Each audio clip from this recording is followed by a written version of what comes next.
Well, hello everyone and welcome to another very exciting episode here on the MIgardener channel. Today we're going to be doing a super quick episode. We're just going to harvest some of our greens, and unfortunately we're going to just have a super small salad for lunch because we got a lot of work to do today. But yeah, it's looking amazing. So I wanted to just show you how beautiful this lettuce looked when it's totally filled out and full. A lot of you have asked what it would look like, so I definitely want to keep you all in the loop.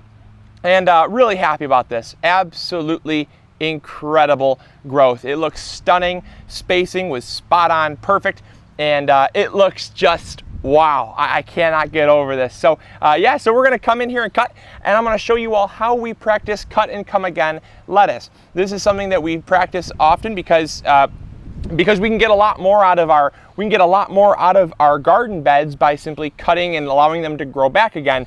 And so what we're going to do is just that. So come on in close so you can check out this lettuce, and then we're going to pick just a random assortment of a couple different varieties here, and so we can get our salad going for the day. See exactly what I was talking about when I said there'd be no space left for weeds to grow or water to evaporate.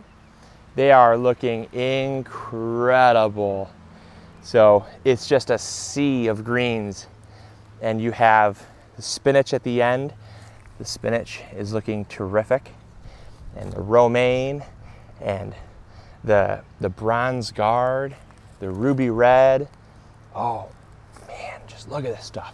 You got the iceberg. So we're gonna cut some of this, and I'll show you how to do cut and come again. So the idea behind cut and come again is by selecting leaves around the outside, you're still saving the crown to allow the plant to continue growing, because they grow from a single growth point. If you harvest that single growth point, it's not going to continue to grow anymore. So what I like to do for speed of harvest, especially if we got a lot to do, get a really super sharp, be careful kitchen knife. Dull will not work, or knives, or scissors also work. Scissors or knives. I prefer knives because it allows me to hold with one hand, and I can come in here and just cut just like that. And what I've done is I've cut all those leaves, but I've left that center crown for the more to continue growing. And then we're going to come over here, do the same thing. And then you just hold on to the leaves, and that way you get leaf lettuce, not head lettuce, but it's going to continue growing up, and you're going to get way more production. Here's some romaine here, another little plant of romaine. And I like to harvest from each plant just a little bit.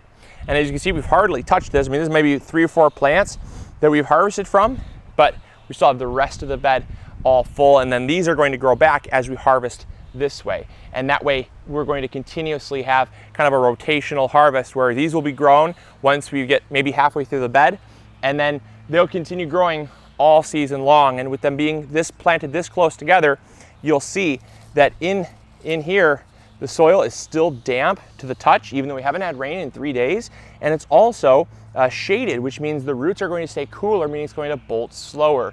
It's just an incredible concept that I really want you guys to start adapting in your garden. And plus, who doesn't love lots of lettuce? So, all right, well, hey, that is cut and come again lettuce for you. I'm gonna cut just a little bit more here, and then we'll close it out. So there you go. There is lettuce in a cut and come again style. Hopefully you all enjoyed. Hopefully you learned something new. And as always, this is Luke from the MIgardener channel reminding you to grow big or go home. Remember to click that like button and subscribe. Catch you later. See ya. Bye.